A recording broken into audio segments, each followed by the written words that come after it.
The art student of the Quartier Latin is a poor joyless creature who toils from Monday morning till Saturday night, and oftentimes catches nothing except it be a bad time from the professor on Friday.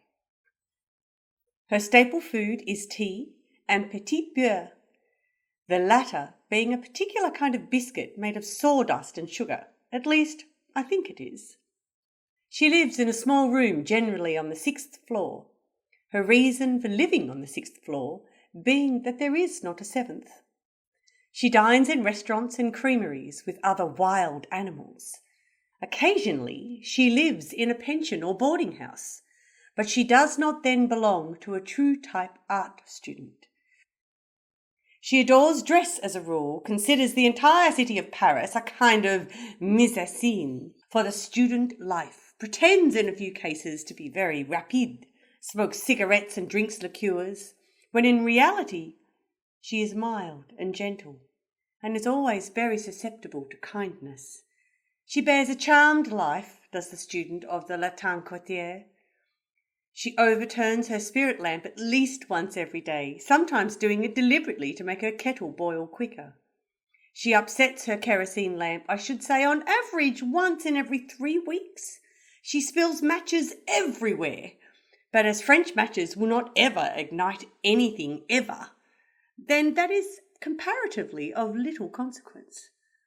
She has really bad times occasionally, despair over her work, ill health from bad air and worse food, overstrained nerves for the constant rush the life entails, money troubles, homesickness, and absolute horrible loneliness.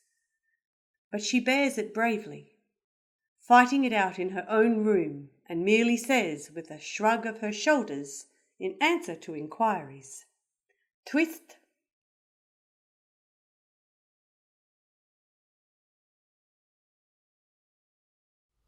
Hi.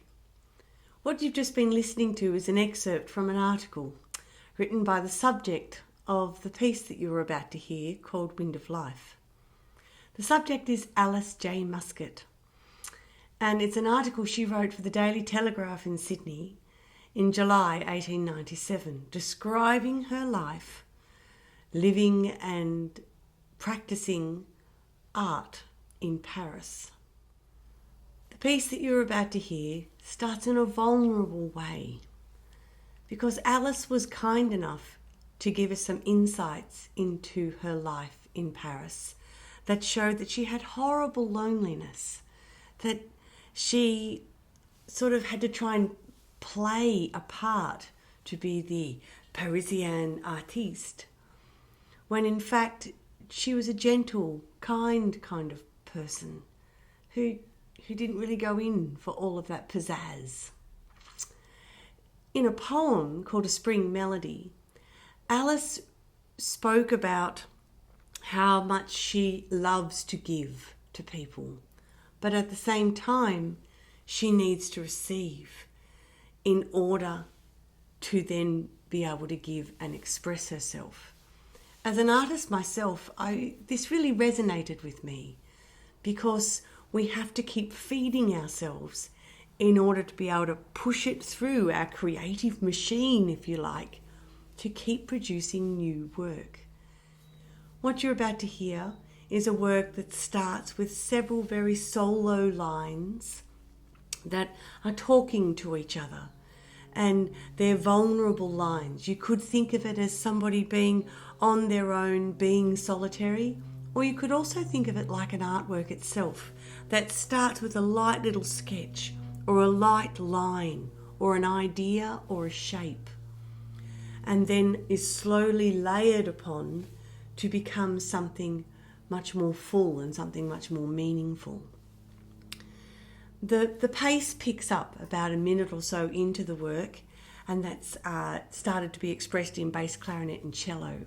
And the lifting of this pace starts to show Alice in Paris, getting her feel, getting her groove, really sort of starting to live the life of this artiste and find her way. At the same time, in our creative journey, what we find is that we start to see that this new piece, this new creation starts to take its form. We hear a beautiful melody in the cor anglais, and this is what I call the Alice melody. And this melody, it starts to develop and grow and change, and it's intertwined with other counter melodies. But at the same time, the core of Alice is there right through until we have this big, huge moment of celebrating this melody. And this is not only Alice in full flight and really finding herself in Paris, perhaps, but at the same time, that moment when an artist knows that their new creation is going to work and that all of their sketches and all of their research form together to create that moment. It's a moment you feel as a creative artist, and it's joyous, but it's fleeting. The end of the work, you'll hear that we sort of dissipate and different melodic lines and things just start to fade out. And this represents, at the end of Alice's life, she gave all of her remaining artworks to the Gallery of New South Wales. This is after a lifetime of giving to young artists, giving to art societies, and promoting art by women throughout Sydney. And what the Gallery of New South Wales did was, a couple of years later, is just sell off her entire collection. And I think they may have kept one or two pieces. And an entire lifetime, a solo single life dedicated to her craft, sold in a moment. So we had this dissipation.